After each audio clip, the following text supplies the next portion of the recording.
Hi, I believe this is a fifth class. Again, it's about a song and a little introduction talk before it. And again, these little mini classes aren't supposed to take you from 1 to 100 in bachata, but there are also samplers that give you different ideas of different things you're going to learn in your essential bachata journey. Kind of like a theatrical trailer. I kind of all kinds of different pieces together to give you like a quick impression of different teaching techniques and different subjects you're learning. In this lesson, we're going to learn hip movements. Hip movements are really important. And we're going to learn the difference of high bandwidths versus low bandwidths learning. The typical way that hip movements are being taught is you have an instructor that tells you the hip movement. For example, we can have a hip movement, counter hips, where as I step, I lead with my chest, I leave my hips behind. And as I make the next step, I let my hips come over, my chest back, and like this. So fluidly, it looks like this. And usually that's where the instruction kind of ends. They just show you set it and they ask you to repeat it. And you're gonna try repeating it. At least my experience was I felt very frustrated because it didn't happen. And the mental talk in my head was like, wrong, this is wrong, mistake, mistake. It's a very negative mind space. It's low bandwidth learning because you give your motor cortex, the part in your brain that learns movement, only the same thing over and over. High bandwidth is to give your motor cortex a variety of movements so you can figure out how the body moves. So here's my approach. My approach is there aren't wrong hip movements. We rather build a library of different types of hip movements. So I like to put in a song because moving to music is fun, so we can already start having fun.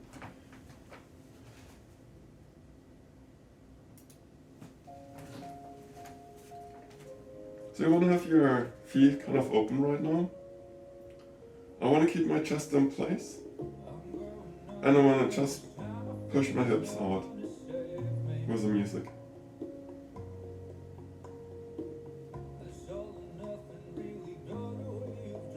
And it might look a little differently with you, but that's okay.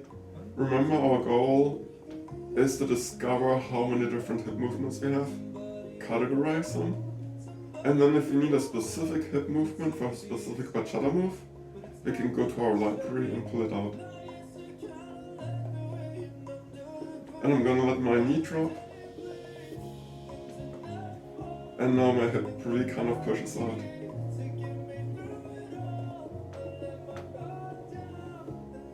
Nice.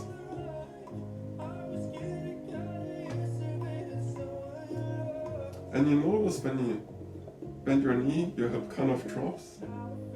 The body is connected, so let's put our feet together and let's just focus on dropping a knee.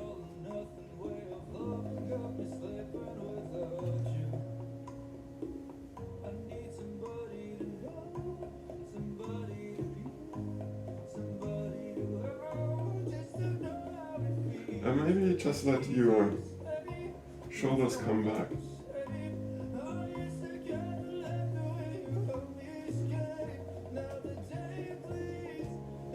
And I'm gonna rotate my hip over and back.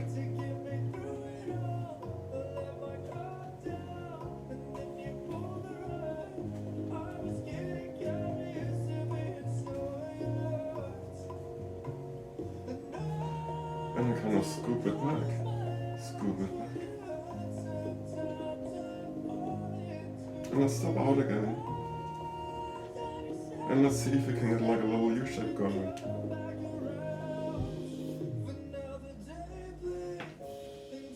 Let's go over. U. Over.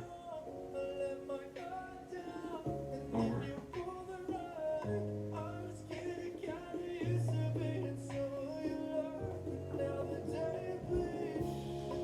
And let's try this thing again where we scoop our hips back.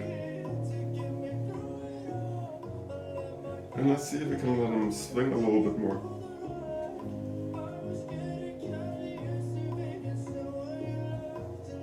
And you might notice your hips are starting to make figure eights. Or maybe, you know, it's not happening for you, but that's okay, we can just keep exploring more.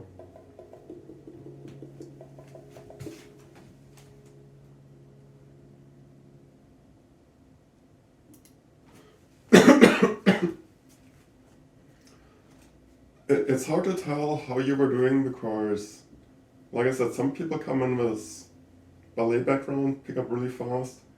Some people come in from sitting behind a computer for 20 years and also knows how to get up and down from their chair.